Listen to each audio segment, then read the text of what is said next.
Now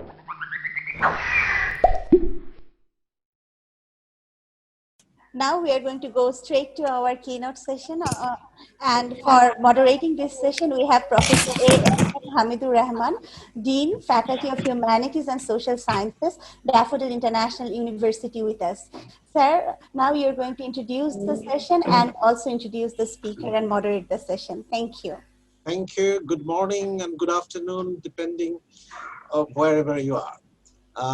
Professor Dr. Ravindra Gargesh, welcome to you. And I remember meeting you when he came to BELTA conference in Dhaka. So welcome back. To say a few words about Professor Dr. Ravindra Gargesh, and currently Professor and Head, Department of English at Samarkand University, Uzbekistan, former Professor and Head, Department of Linguistics, Center for Advanced Studies in Linguistics at University of Delhi. He was also served as visiting professor at the Center for Linguistics at Jawaharlal Nehru University, also at Aligarh Muslim University. For 3 years, he has also served as an invited professor at the Hankook University of Foreign Affairs, South Korea, and at the University of Foreign. His areas of interest are linguistics, stylistics, language teaching, translation studies, phonology, and lexicography. He has published 3 books and edited 9 books. And he has compiled and edited with a team of 6 volumes out of 12 planned of the Persian, Hindi, English, Urdu dictionary. He has also over 70 research articles in national and international journals in the area of linguistics, stylistics, applied linguistics, lexicology, translation studies, and phonology. He is currently the elected president of International Organization of Asia TEFL, and for the term 2020-2022. So it's very great honor for us to have you with us this afternoon, and I invite you to present your lecture on the dynamics of contextualization in research. Over to you, Mr. Gargesh. Thank you, Professor Rahman. Thank you very much. Just a little bit of some addition in there. When I had sent my acceptance, I was president-elect. After November, the 2 of us are. And I would also like to invite you all to Delhi next year.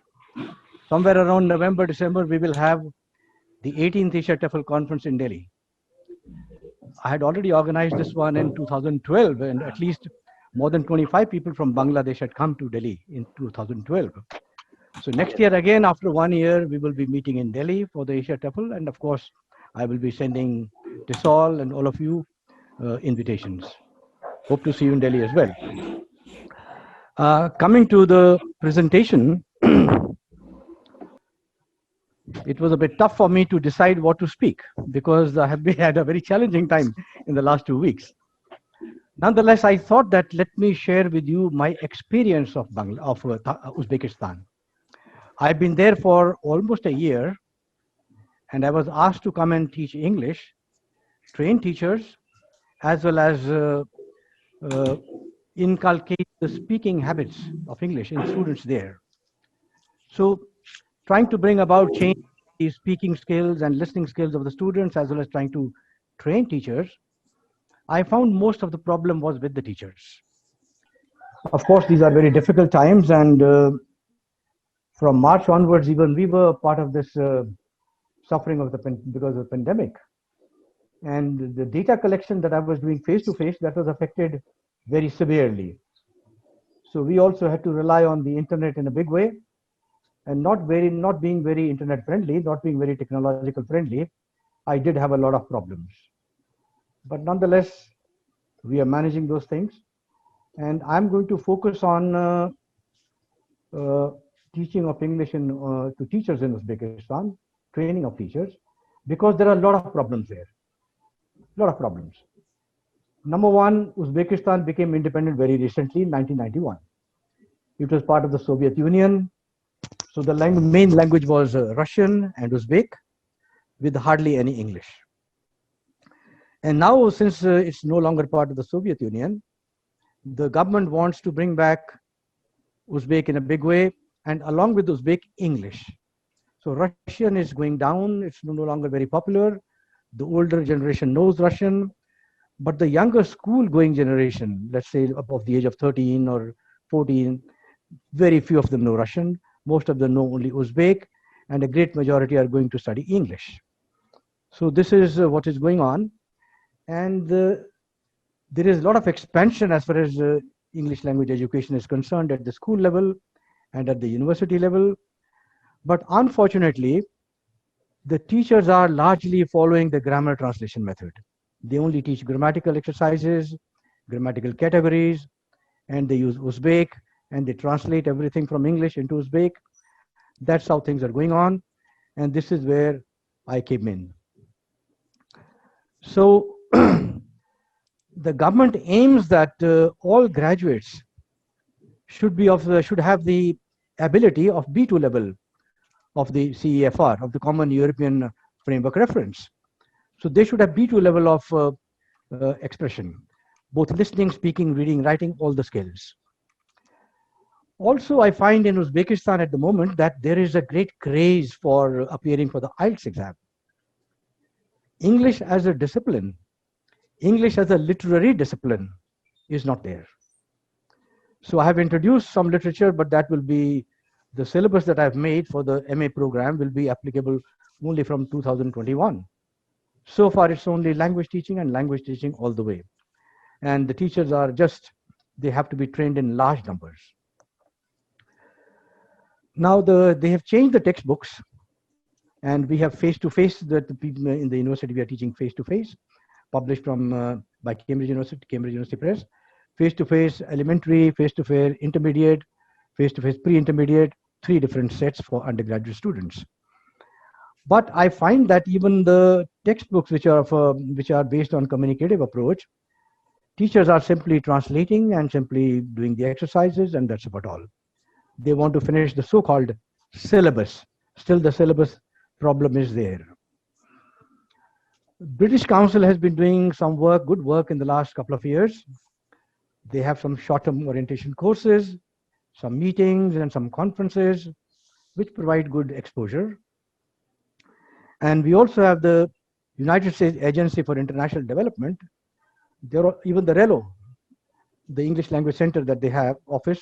They're also trying to train teachers so that they also teach in the communicative mode, in the interactive mode, in the task-based mode, rather than doing the grammar translation method. Now, I had to begin from scratch. Now, whatever I'm going to say may appear to you as something maybe just kind of a common lecture. What I have done in the process is that I try to train the teachers. What I try to give to the teachers, I will tell you. Maybe I'll get some information from you to modify what I'm doing there. And all the information that I give to the teachers, I make them do tasks. So they have to do tasks at home, depending upon whatever input I give them. For example, when they talk about communicative competence, now regarding communicative competence, I would like to tell you, in Tashkent, we have the World Languages University. And in that university, there's an innovation center. This innovation center is funded by the government of Uzbekistan for promoting the way foreign languages should be taught in Uzbekistan. They should improve the ways of teaching foreign languages, including English. Good amount of funding goes to the Innovation Center. The Innovation Center also has support from the British Council, as well as from the RELO of American RELO. So that is the center. Of course, I'm in touch with them, and we are talking to each other.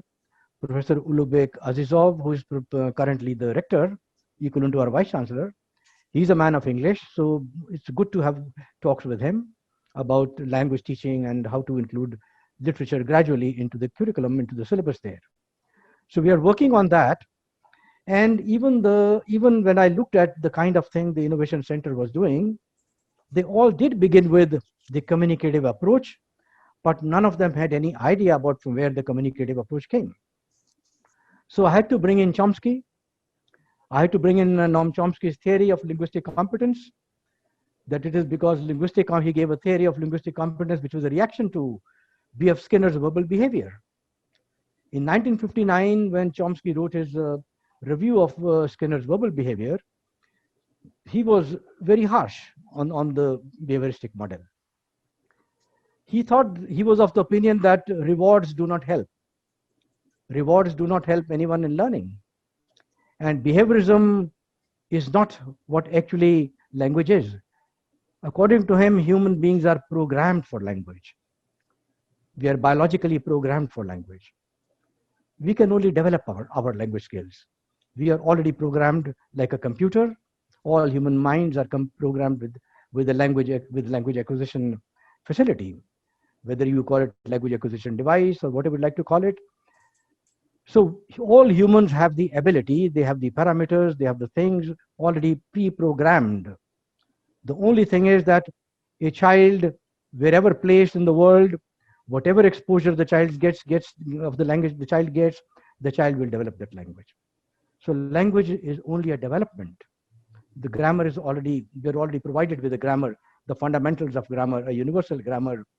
And of course, universal grammar is also a technical term. But we're all provided with pre-programmed with this grammar, and children are able to acquire language without having any formal training all over the world. So the child was a real metaphor for Chomsky, which is from there he developed his theory of innate hypothesis. And I had to bring all these into the theory in order to bring them the current trends in communicative approach and whatever the government of Uzbekistan is talking about. The government of Uzbekistan has passed a number of decrees, which I may refer to gradually. So I'm trying to put it in line with all those. Now you have one slide before you, task for teachers. Whatever theory I give them, the teachers have to do an exercise. Otherwise, we do not know whether they are fully trained or not. For example, this is the one, please choose one English lesson. They're supposed to choose one lesson out of whatever book they're teaching, a lesson of their choice. And whatever I tell them, whatever theory I expose them to, they're supposed to look at that lesson and try to verify or justify or criticize or critique the theory from that lesson. Only one lesson as a micro teaching phenomena they take from there, and all theory has to be fitted in there. That is their exercises. So they have to write a short description about the class, who are the students, their background, language levels, what is the content area, and what kind of challenges they have in teaching this class, and what lesson they have. They must give an overview, and they must refer to this chosen lesson for all the answers. Here I've given you one example, and then of course I will leave this. Whatever I teach, whatever I tell you, will all be there in the task for teachers. So whatever I say will be reflected in the task. That was the kind of thing I tried to do with them. For example, I just talked about Chomsky. So the number one is explain briefly the expression linguistic competence in general, one. And second, explain how the lesson can be organized so that linguistic competence is in focus given the lesson. So they will have to look at the lesson and do these kind of things, these exercises. Similarly, there's pragmatic competence, there's social linguistic competence, there is strategic competence, whatever Canale and Swain had given. And then identifying strength and weakness of CASA model, which I talked about later, I'll talk about it. And identify various characteristics of task. When you have a task-based learning, what are the characteristics of task? They must identify and utilize that in a task which they give to the students. And then macro strategies, Brown's macro strategies, they should know and be able to apply it to their lesson, and so on and so forth. So after all these, I mean, these will be built in. I've just given you these tasks because I thought I showed them at one place, and then I'll just tell you what input I give to the teachers, so that they become efficient communicators and they understand what education is. They should leave the grammar translation method. They should know what it is, how education is socially relevant, how one has to live in a society, how one has to interact, how one has to inculcate in students the ability to interact, spoken, in speaking, in writing, and they should have the ability to listen, understand, and not mechanically but creatively. So all these factors I try to give the teachers. For example, let's look at Delheim's communicative competence. Of course, we all know that it was a reaction to Chomsky theory, because what Chomsky theory did, when it countered behaviorism, there was a void. If the behavioristic theories are not there, if stimulus response reinforcement is gone, how do you teach? How do you teach through mental structures? So things were not teachable. Things could be acquired. Children acquire languages. They're not taught languages. They just acquire. They listen to their parents. They listen to their peers, the friends, the siblings, and they acquire the language. So this kind of phenomena, when translated into language teaching, was very difficult. So Delheims was the one who actually came out, and he questioned. He said, no, not only linguistic facts, even non-linguistic factors are necessary. Your shared norms, your cultural values, social circumstances. After all, grammar does not explain everything. There are so many expressions that we have which grammar cannot explain. For example, politeness expressions. Can you pass the salt? If somebody says, can you pass the salt, it doesn't mean somebody's questioning your ability. It is simply a request. So there are so many ways in which, according to social reality, language organizes itself for communicative purposes. So communicative competence takes into account not only the linguistic structures, but social realities. Language as part of social reality. And depending on this communicative competence, we know that Keith Johnson and Brumfitt and so many people, they developed the communicative approach to language teaching. And we know that there is no hard and fast rule in communicative approach, except that it takes communication in the center. We know the teacher is a facilitator, co-communicator, animateur. He stimulates activity, he's counselor, gives feedback to students, and everything. Any teacher can create his own frame of communicative approach, as long as it is communication centered. It should be functional. It should not be based solely on structure. It should mainly be functional. And within the function, one can talk about structures, but it has to be largely functional. So then I also exposed to them, because communicative competence may not mean much to them. So I took up Canale and Swain for them, that when he divides it into the competences into 4 kinds of competences: the linguistic competence, the pragmatic competence, the social linguistic competence, and the strategic competence. So linguistic competence, they all know that this is a kind of grammatical activity they've been doing. Of course, we have to tell them, I tell them that the kind of grammar you teach is not the grammar. You are only teaching them grammatical categories. Grammar is a larger abstract phenomena. It is about the structure of the language itself. These nouns, pronouns that you teach, they're only categories. They're only categories to show how these structures are, what are the structures. They're only small, built-in like bricks. They're the elements that show the larger structure. So how we move around with structures, that is what grammar is about. So of course, I do not take them into linguistics. I just tell them from the ordinary, traditional transformation of sentences kind of thing, that you can shift one sentence to another for emphasis, for various purposes, for various functions. So linguistic competence is moving around with structures, as well as, of course, knowing the structures.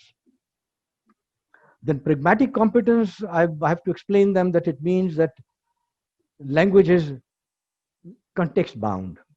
For example, I give them an example from India, that suppose somebody says, I'm hungry. What could it mean? It could mean many things. It would depend upon the context. Suppose it's a beggar. The beggar says, I'm hungry. Of course, we know what happens on the roads of Delhi. When you say you have food, the person says, no, give me money, I'll buy my own food. The person is begging for money. If a child who is being made to do homework tells his mother, I'm hungry, the child doesn't want to work. The child's way of putting off the work. So there could be many ways of many interpretations depending on this. And social linguistic competence depends upon social rules. Well, social rules, I took a rule from Uzbekistan. When somebody says, I'll be back in 5 minutes, please be sure it could even be 2 hours or 3 hours, or he may not even come back. He or she may not come back. 5 minutes does not mean 5 minutes by any stretch of imagination in Uzbekistan. And they all know it. It's a social fact and they accept it. So there are certain social phenomena where language is used, and we must understand what language implicates in the social linguistic realities of the society. Then we have strategic components, the competence that users of the language use when they want to communicate. They are unable to say certain things and they wish to complete their communication, so they would use various strategies to complete their communication. It could be paraphrase, it could be gestures, it could be so many things. I've just given an example, round ball with air, maybe meaning balloon. So strategies are of various types that students need to know and they need to be made aware of, that they can communicate. Students in Uzbekistan are generally very shy of speaking. They think that they commit errors and they are ashamed of committing errors. So I tell them there is nothing called error. Please speak, please communicate. Communicate in whatever form. Use non-linguistic method also. Whatever way you want to say, make yourself clear. That's enough. That's what communication is about. There is nothing right and wrong. There is only communication. So today your communication may not be in a very appropriate language. Tomorrow it will be. Go ahead, communicate. Do not stop communication. So that is the kind of thing that I've been motivating the students as well as the teachers to do. Now, coming to communicative competence, of course, I tell teachers that please, if you want your students to speak, please make them listen to the English language. If you cannot listen, you cannot speak. No amount of reading will make you speak.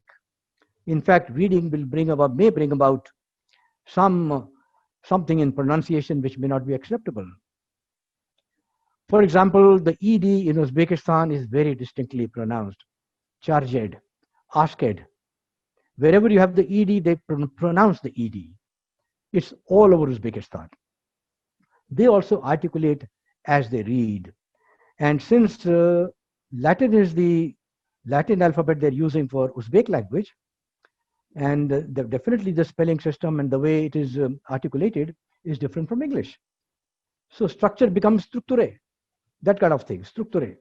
So they read and they articulate accordingly. So we have to bring about that there is a change in pronunciation, there's a different language, there's a different language. Please listen carefully and then speak. So listening as part of communicative competence is very important. And I try to bring certain activities into them. For example, somebody will say something. I give teachers exercises. The teacher should give a topic. The person you need to marry. Let there be a talk, TED talk maybe, something from the television, from somewhere you take a thing. Let people listen to that. Let students listen. Let teachers listen. And then you compare whosoever is speaking with your value system. For example, the Western concept of marriage is very different from the Uzbek concept of marriage. I was once teaching a lesson and I found a lesson on dating. And of course, I kept teaching them and I asked them, what is dating? They did not understand.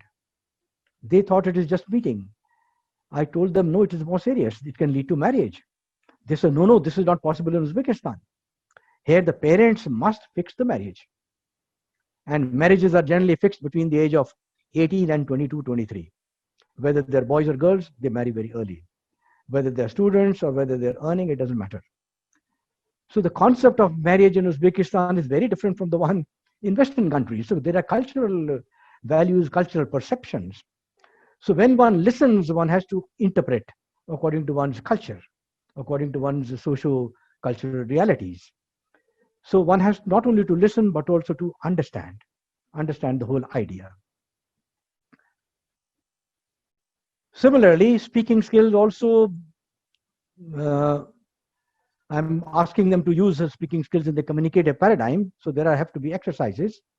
Exercises given, the class is divided into groups, so the teachers can be divided into groups, and they can be given topics and they can be made to talk to each other. They can talk to each other, they can talk about they can try to locate different meanings of words and try to speak them out in different ways. For example, hello. How is hello? What is the meaning of hello? Hello, how are you? So I asked the student, not only this, any other expression, please find from actual life instances where people use them, whether it is television program, whether it's a film, or whether you hear people speaking. Use it and see how it is used. It may be used not only in that way, it may be used in many ways.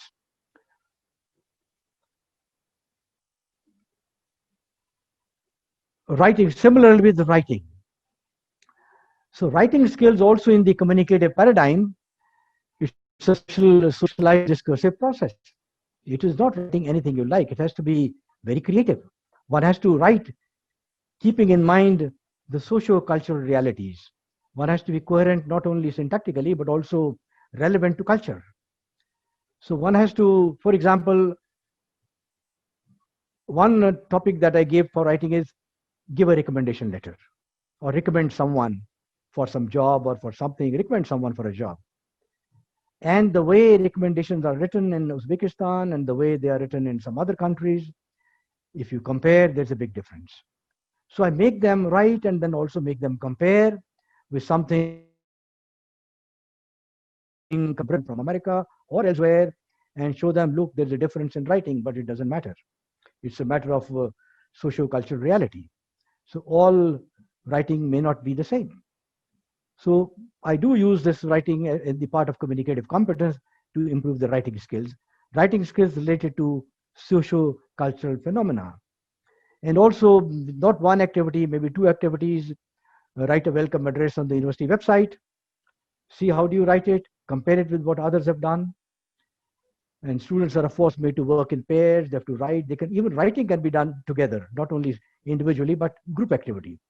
A lot of I ask the teachers to use group activities more, because it is in group activities that students will speak, students will express to each other, and peer learning is the best.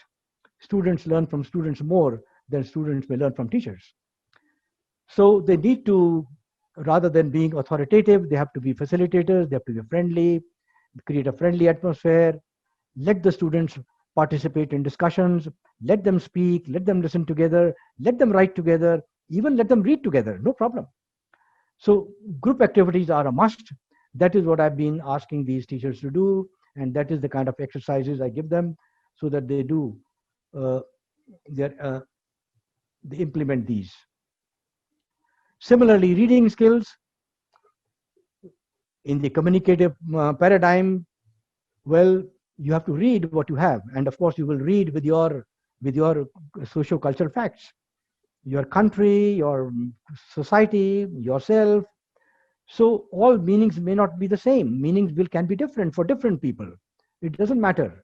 So this is what they must read creatively.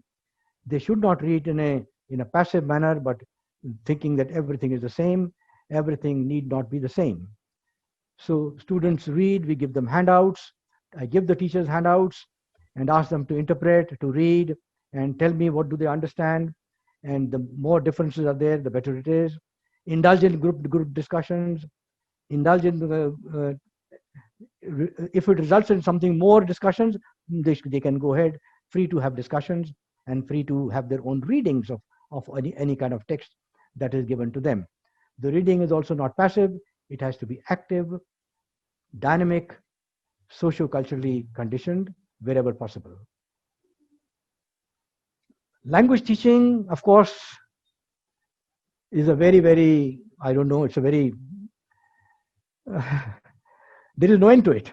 There is no end to how much we may expose people to, whatever kind of theories we may bring. Everything is very less. The main focus is that communication should be communication centered. As long as it is communication centered, as long as teaching is task-based, as long as students are made to do activities, learning will be there in relation to listening, in relation to speaking, reading and writing, all whatever theory we may take ultimately boils down to these four things. So this Donald Freeman's CASA, knowledge, awareness, skills, and attitude, I expose them to this. Of course, it doesn't mean much. Awareness means that you have the speaker or the user of the language can monitor. It triggers some thoughts, it can monitor something. And then the person also had an attitude towards the kind of activity the person is indulging in and the kind of teaching method that one must use to teach the students, and what kind of content and background is there in the teaching, and what needs to be sent across. The teacher has to be aware of all these things. So there are so many principles given by Donald Freeman is one, Brown has given more principles, cognitive, affective, linguistic strands, and these are further divided into so many: automaticity, meaning, learning, anticipation, and so on and so forth. Native language, interlanguage, communicate, these technical terms you all know. So we also try to tell them these technical terms so that they can identify, isolate, distinguish between different factors. They should be able to sift between theoretical constructs and be able to see what's going on. They should not be lost in theoretical constructs. So idea is to know the theoretical construct, but also to keep them away so that they know that these are all leading to one and the same thing. The ability to create, to give the teacher an ability so that it enables them to enable the students to use language proficiently, even for listening purposes, speaking purposes, reading and writing purposes. And of course, task-based is very important, and I have used Noonan there. There's setting specific tasks for students so that if they act as if they were using the language in real life, that is what happens. And I have seen in classroom. Now, let me also tell you, because I have taught the classroom or class also for one full semester before the pandemic. And I tried this experiment in my class. I gave them tasks and I made them speak. I did not follow any textbook. I refused. The university asked me to use the textbook. I said, I will not. I did not. I said, you want the students to speak? Give me the freedom. And they gave me the freedom. I gave them tasks, and within 4 months, believe me, the students were speaking. Of course, not perfect English, but they were speaking. They were not shy. They had begun to speak. And task-based language learning was effective, very effective. I can vouch from my personal experience of 4 months of teaching before the pandemic. The student in Uzbekistan, there is nothing called speaking test. Nobody tests your speaking skills. Nobody tests your listening skills. They only test your grammatical ability. They give you one question paper of grammar. So when I began to test listening skills and speaking skills, it was a news. Oh, this fellow is doing something new. I said, this enables us, this tells us whether the students are ready to speak or not. Look, they're listening. I'm giving them input. They're giving me output. The input I'm taking from the internet. I'm not giving them my speech. I'm giving them something which is comprehensible to them, and they're responding. That's enough. And now I ask them questions, they're responding. You ask, they will answer you too.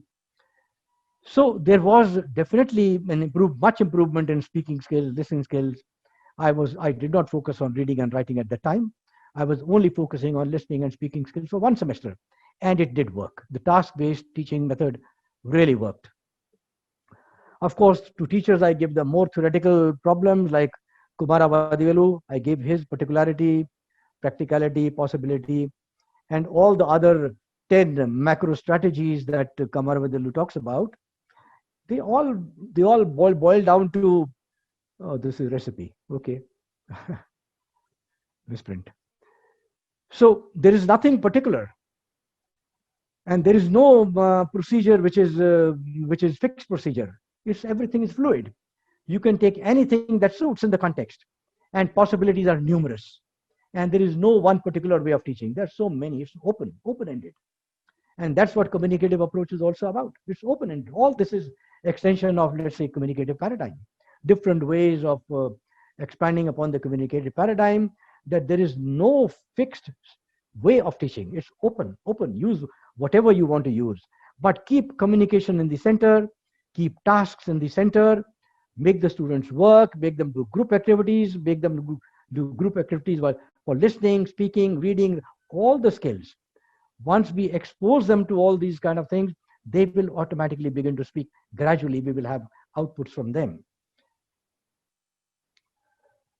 Then also, of course, learning outside the classroom, it's very necessary. Why should you always teach the textbook?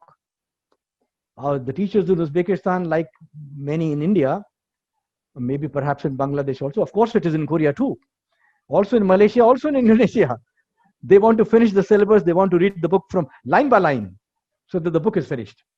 And the parents also sometimes want the teachers to read the books line by line. But I tell them, no, that is not to be done. The book is just a help. You may use it where you find it useful, and you can dump it where you don't find it useful. And take the students outside the classroom, expose them to communication, expose them to so many things, let them negotiate meanings, let them talk to people, let them interact, we have Registan Square in Samarkand. This is a place where many tourists come. And I generally ask my students, come take them with me to Registan Square. I said, come on now, meet anyone you like, talk to anyone you like in English. And after 4 months of when I was involved with these students for 4 months, the first year students they began to speak. I took them to Registan Square and they began to talk with foreigners in whatever way, but they were speaking. They were able to communicate in whatever way they could. They communicated and they felt very happy. So outside the classroom, actual experience is really a plus point for students, and they really feel very confident when they talk to people outside in English. And they, of course, are also surprised that they can speak. But I found it very interesting and very nice. It did develop them as fairly fair speakers of English. Fair speakers of English. They could communicate. That was good enough. Then we have when, of course, the classroom outside, the students have the maximum to benefit. They are no longer shy. They talk, they speak. They get pleasure out of it. And they also think about what they've been saying, where they commit errors, or when they ask, did I say right? I say, okay, you should have said it like this. And they begin to think. The students have to be made to think by themselves about what they are doing. We have to give the control of their language ability to the students. The teacher should only be a facilitator. The teacher should not control the student. Let the student have the ability gradually to know how to proceed further, how to get input and how to give an output, and how to control the input, how to check oneself also, how to reflect on one's own output. So these kind of things I find outside the classroom very good. For teachers also, they are very beneficial. The teacher can also link outside world with the textbook, outside world with the classroom, which generally the English language classes it's missing in Uzbekistan. Sorry to interrupt. So if you could finish, please, then we can go to the question answer session. Okay, let's finish it fast. Thank you very much. So then we come to the assessment part. I will not go into it. You all know assessment. So assessment has also been a very testy place here, because people have only been doing the grammar and fill in the blanks, multiple choice test. All those kind of things people have been doing, but they lead to nothing. So I've also changed there. Now I would like to just inform you that I changed the curriculum of the MA level in the ESP model, English for specific purposes, because at that level, teaching of English for physics to students of chemistry, to students of biology, to students of all computer science. So I made a curriculum for them where listening, speaking, reading, writing skills were focused on, and the textbook was to be created by them with the help of the computer teacher, the computer scientist, with the physics. So they need to take the input from the disciplines and create. So the kind of thing, and evaluation will also be accordingly. Of course, evaluation, I would just briefly say, of course, formative, definitely, continuous, yes, and summative, yes, but formative is very important, very important. So let me skip over all these things.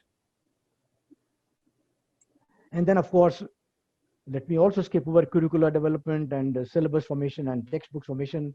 I would like to tell you that I created an English language center in Samarkand State University. the first of its kind in Uzbekistan. And I made them, we created 4 courses: elementary course,